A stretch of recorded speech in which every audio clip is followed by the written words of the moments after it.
আসসালামু আলাইকুম। সম্মানিত দর্শক মণ্ডলী, আমরা আজকে একটু ছোট বিষয়ে আলোচনা করব। আমাদের নবী মুহাম্মদ সাল্লাল্লাহু আলাইহি সাল্লাম যত আমাদেরকে উপদেশ দিয়েছেন এবং আদেশ করেছেন, তার মধ্যে মহিলাদেরকে বিশেষভাবে একটি আদেশ করেছেন এবং যার বিনিময়ে জান্নাতের 8টি দরজার সুসংবাদ দিয়েছেন। তিনি বলেছেন যে একজন নারী যদি, একজন মহিলা যদি 4টি কাজ করে থাকে, তাহলে সে জান্নাতের যে কোনো দরজা দিয়ে প্রবেশ করতে পারে। 1, সে যদি সালাত আদায় করে। 2, সিয়াম পালন করে। 3, স্বামীর আনুগত্য করে। 4, নিজেকে পর্দার মধ্যে আবদ্ধ রাখে, নিজের লজ্জাস্থানকে হেফাজত রাখে।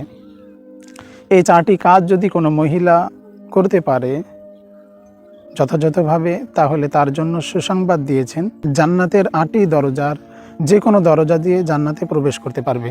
কিন্তু আসলে এই 4টা বিষয় শুনে অল্প মনে হলেও বা সহজ মনে হলেও, আমাদের বর্তমান সময়ে মেয়েদের কাছে 2টো বিষয় খুব সহজ 4টার মধ্যে। কিন্তু পরের 2টো বিষয় যেটা রয়েছে, যে স্বামীর আনুগত্য করা এবং নিজেকে পর্দার মধ্যে আবদ্ধ রাখা, নিজেকে স্বামীর আমানত মনে করে গায়ের মাহরাম থেকে নিজেকে আলাদা রাখা, এটা কিন্তু বড়ই কঠিন হয়ে গেছে বর্তমান সময়ে। আমাদের সমাজে দেখি নামাজ এবং সিয়াম সম্পর্কে, সালাত সম্পর্কে মহিলার অধিক প্রশ্ন করে থাকে, যে নফল সালাতের বিষয়ে বা রাত্রিতে কিভাবে সালাত আদায় করবে, কোন সময়ের সালাতগুলো কিভাবে আদায় করবে, এবং নফল সিয়ামের ব্যাপারে তারা জিজ্ঞাসা করে। কিন্তু এখন প্রশ্ন কিন্তু আর এ বিষয়ে হয় না যে সে পর্দা কিভাবে করবে, কার সামনে পর্দা করতে হবে, কতটা পরিমাণ পর্দা করতে হবে, সে বাড়িতে থাকতে পাবে না বাইরে যেতে পারবে কি পারবে না, এভাবে আর প্রশ্ন আসে না। এবং স্বামীর আনুগত্যর ব্যাপারেও প্রশ্ন আসে না। কিন্তু এই 2টো বিষয় এমনই যে আগের 2টো বিষয়ে যদি আমরা ভালো হই মহিলা হিসাবে, যে আমাদের গুণ এটা সালাত এবং সিয়াম খুব সুন্দর করছি, কিন্তু পরের 2টো বিষয় দেখা যাচ্ছে স্বামীর আনুগত্য এবং পর্দাটা আমার মাঝে নেই, তাহলে কি হবে? ওই আগের 2টো বিষয় পরের 2টো বিষয়কে খেয়ে নেবে, অর্থাৎ আগের আমলগুলো পরের 2টো বিষয়ে নষ্ট করে দেবে। আগে সালাত এবং সিয়াম যা নেকি করেছি এর মাধ্যমে, এই 2টোর মাধ্যমে সেই নেকিগুলো এই পরের 2টো বিষয়কে নষ্ট করে দিবে। এর কারণ আপনারা বুঝতে পারবেন যে সালাত দিনে 5 ওয়াক্ত ফরজ, দিনে 5 বার ফরজ, কিন্তু ওইখানে স্বামীর আনুগত্য, স্বামী যদি বাড়িতে 24 ঘন্টা থাকে, 24 ঘন্টায় তার আনুগত্য করা ফরজ। যেভাবে থাকতে বলছে, যে কথা বলছে, যে আদেশ করছে, যে নিষেধ করছে, সেগুলো শোনা 24 ঘন্টায় ফরজ। এবং পরে আর একটা বিষয় পর্দাটাও তাই 24 ঘন্টাই ফরজ। তাহলে সালাত আমরা 5টা টাইম 5টা সময়ে আদায় করতে পারি 5 বার, এটা 5 বার ফরজ 24 ঘন্টার মধ্যে। কিন্তু পুরো 24 ঘন্টাটাই নিজেকে পর্দার মধ্যে রাখতে হবে আর স্বামীর আনুগত্য করতে হবে পুরো 24 ঘন্টাটাই। এই 2টো বিষয় এতটাই বড় কঠিন হয়ে গেছে এখনকার সময়ে যে মহিলারা এ বিষয়ে আর প্রশ্ন করে না, এ বিষয়ে আগ্রহী না এবং মান্যও করে না, মেনেও চলে না। আজকের সময়ে মহিলাদেরকে বললে তারা নফল নামাজ পড়তে আগ্রহী, তারা তাহাজ্জুদের নামাজের ব্যাপারে বললেও আগ্রহী, কিন্তু স্বামীর আনুগত্য করতে মোটেই আগ্রহী না, বা এরকম আগ্রহ দেখায় না যে স্বামীর আনুগত্য কিভাবে করতে হবে না করতে হবে, এভাবে প্রশ্নও করে না। আর যেন মনে হয় যে স্বামীর আনুগত্য করার কথা যখনই বলা হয় তখনই তার মনটা যেন তিক্ততে ভরে যায়, অর্থাৎ সে কোনো মতেই আনুগত্য করতেই চায় না, যে স্বামীর কথা কেন শুনবো, সেও তো একটা মানুষ, ওর কথা অনুপাতে কেন আমাকে চলতে হবে, আমারও তো স্বাধীনতা আছে, এইভাবে মনে করে। এবং পর্দার ক্ষেত্রেও সেটা মনে করে যে আমি আমার স্বাধীনতা নিয়ে চলতে পারি, আমি আমার স্বাধীনতা নিয়ে কী পোশাক পরবো না পরবো সেটা আমার ব্যক্তিগত বিষয়। কিন্তু এগুলো মোটেও ব্যক্তিগত বিষয় নয়। ইসলাম একটা গণ্ডির মধ্যে রেখেছে মানুষকে, বা হয়তো যতটা সীমারেখা দিয়েছে সেই সীমার মধ্যে আবদ্ধ থাকতে হবে। ওই সীমা লঙ্ঘন করাটাকে আল্লাহ তাআলা জালিম ভাষা দিয়ে আরবি ভাষায় বলেছেন, যেটা সীমা লঙ্ঘনকারী যদি ওই পর্যায়ে চলে যায় তাহলে সেটা সীমা লঙ্ঘন করে আল্লাহ তাআলার সাথে সীমা লঙ্ঘন করে নিজেকে পথভ্রষ্টের মধ্যে নিমজ্জিত করা হবে, যার পরিণতি শেষ মুহূর্তে জাহান্নাম। কিন্তু আমাদেরকে এই বিষয়গুলো অবশ্যই গুরুত্ব দিতে হবে, ওই স্বামীর আনুগত্য এবং পর্দার বিষয়টা। পর্দার বিষয়ে যদি বলি, পর্দাটা 24 ঘন্টা ফরজ, এবং পর্দার বিষয়ে আমাদেরকে বিশেষভাবে মনে রাখতে হবে আল্লাহ তাআলা মহিলাদেরকে নিষেধ করেছেন বাড়ির বাইরে যেও না, বাড়ির বাইরে যেও না। এটা কোনো আলেম ওলামা বলেনি, বরং আল্লাহ তাআলা নিজে বলেছেন। অতএব যে আল্লাহ আপনাকে সলাতের আদেশ দিলেন, যে আল্লাহ আপনাকে সিয়ামের আদেশ দিলেন, যে আল্লাহ আপনাকে এত সুন্দর ব্যবস্থা করে দিয়েছেন, যে আল্লাহ আপনার জন্য ভাবনা চিন্তা করে ছুটির ব্যবস্থা করে দিয়েছেন, স্কুল কলেজ আপনার জন্য চিন্তা করে না যে আপনার মাসিক পিরিয়ড হলে ছুটির ব্যবস্থা করতে হবে। এটা কোনো প্রতিষ্ঠান করে না, কোনো ইনস্টিটিউট করে দেয় না আপনাকে, কিন্তু এই ব্যবস্থাটা আল্লাহ করে দিয়েছেন। ওই কদিন আল্লাহ আপনার জন্য সলাৎ মাফ করে দিয়েছেন, ছুটি দিয়েছেন আপনাকে। তো সেই আল্লাহই আপনাকে ঘুরিয়ে বলছেন বাড়ির মধ্যে আবদ্ধ থাকো, তোমরা জাহিলিয়াত যুগের মতো বের হইও না, বাড়িতেই নিজেকে আবদ্ধ রাখো। আর যদি একান্ত যেতেই হয় কোনো জায়গায়, তাহলে মাহরামদের সাথে, নিজের আত্মীয়র সাথে, অর্থাৎ স্বামী, বাবা, নিজের ভাই এবং ছেলের সাথে যেতে হবে, পর্দার সাথে, মাহরামের সাথে যেতে হবে বাইরে, কিন্তু পুরোপুরি পর্দার সাথে। আজকের সময়ে কিছু আলেম ওলামাদের কাছ থেকে একটু শিথিলতার ফতোয়া পেয়েই হয়তো আমরা মুখটাকে খোলা রাখা জায়েজ মনে করে নিয়েছি, কিন্তু আসলে মুখটাও পর্দার মধ্যে আবদ্ধ। আসল নিজের সৌন্দর্য তো লুকায়িত রয়েছে ফেসের মধ্যে।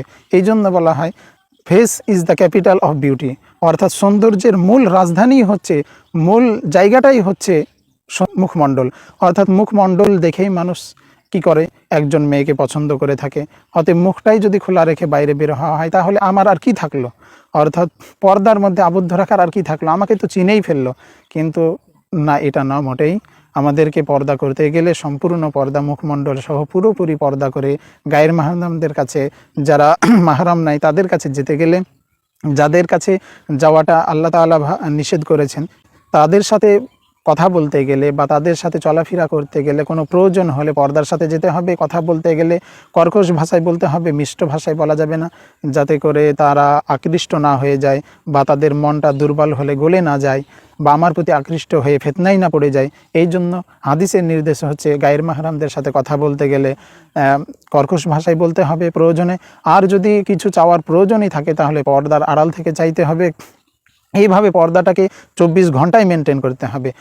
এই রকমই কঠোরভাবে মানতে হবে স্বামীর আনুগত্যকে। স্বামীর সঙ্গে সংসার করতে গেলে এমনকি ছোট্ট একটা উপদেশ হিসাবে বলতে পারি, সামান্য যদি স্বামী একটা পানিই চায়, 1 গ্লাস পানিই চায়, তবুও ওই পানিটা আপনাকে নিজ মন থেকে স্বেচ্ছায় সুন্দরভাবে আগিয়ে দিতে হবে। বলা যাবে না যে ওইখানে পানি আছে, খেয়ে নাও, এটা স্বামীর আনুগত্য করা হলো না।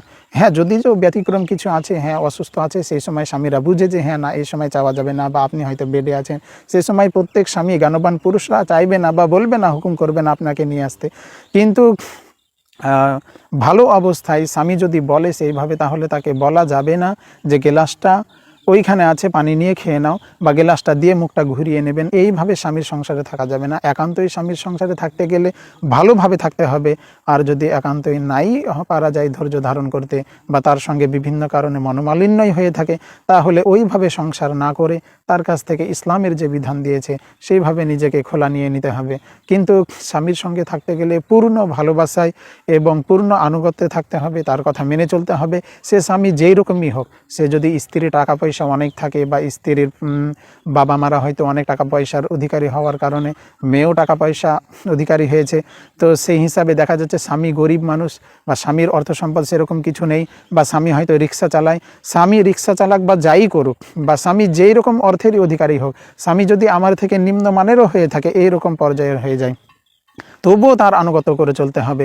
এমনকি স্বামী যদি ছিঁড়া একটা পায়জামা বা ছিঁড়া একটা জামা গায়ে দিয়েও রিক্সা চালাওয়ালা এরকম স্বামী হয়ে থাকে, তবুও তার আনুগত্য করে চলতে হবে। এটাই ইসলাম বলেছে, এবং এর মাঝেই মেয়েদের কল্যাণ রয়েছে, এর মাঝেই সংসারের সুখ রয়েছে। নচেত আপনাকে ভাবনা চিন্তা করতে হবে সংসারের বিষয়ে। আপনি যদি একান্তই থাকতে না চান স্বামীর সাথে, তাহলে আপনাকে ইসলামের বিধান মোতাবেক খোলা নিয়ে নিতে হবে, আর পরামর্শ মোতাবেক ধৈর্য ধারণ করে থাকতে হবে। তো আবার পূর্বের কথায় চলে যায়, নবী সাল্লাল্লাহু আলাইহি সাল্লামের যে হাদিস সুসংবাদ দিয়েছেন মেয়েদেরকে 4টা বিষয়, এই 4টা বিষয় অবশ্যই নামাজ যেভাবে খুব আগ্রহের সাথে, সিয়াম যেভাবে আগ্রহের সাথে আপনারা প্রশ্ন করে, জিজ্ঞাসা করে, বিভিন্নভাবে আপনারা আগ্রহী নিয়ে জেনে মানার চেষ্টা করেছেন, ওইভাবে পরের দুটো বিষয়কেও মানার চেষ্টা করেন, তবেই জান্নাতের 8টা দরজার যে কোনো দরজা দিয়ে ইচ্ছা করলে প্রবেশ করা যাবে। নচেত আগের দুটো বিষয় ভালো করলেও পরের দুটো বিষয় যদি আমরা আগ্রহী না হই এবং ভালোভাবে না করি বা পালন না করি, তাহলে আমাদের ওই সুসংবাদ কোনো কাজে আসবে না, সুসংবাদ শোনাই হবে। ওই যে অফার দিয়েছে নবী সাল্লাল্লাহু আলাইহি সাল্লাম, ওই অফার আমরা পাবো না, বা ওই অফার না পেয়ে হয়তো দুটো বিষয় আমরা খেটে যাচ্ছি বা দুটো বিষয় পালন করে যাচ্ছি। ওই দুটো বিষয় পালন করে আশা করে যাব, ঘুরিয়ে দেখা যাবে যে আমরা পরক্ষণে বিফল হয়ে যাচ্ছি বা আমরা ব্যর্থ হয়ে যাচ্ছি। মনে করব যে অনেক আমল করে গেছি সালাত সিয়াম করে, কিন্তু তারপরেও দেখা যাচ্ছে আমাদেরকে জাহান্নামে যেতে হবে জান্নাতের সুসংবাদ পাওয়ার পরে। অতএব আল্লাহ তাআলা যেন আমাদেরকে চারটা বিষয় পরিপূর্ণভাবে পালন করার তৌফিক দান করুন। এবং নামাজ 5 ওয়াক্ত, সিয়াম যেভাবে 1 মাস ফরজ করেছে ঠিকই আছে, কিন্তু বাদবাকি স্বামীর আনুগত্য এবং পর্দার বিধানটা 24 ঘন্টা ফরজ, ওই 24 ঘন্টা যাতে পূর্ণভাবে আল্লাহ তাআলা মানার তৌফিক দান করুন। আমিন।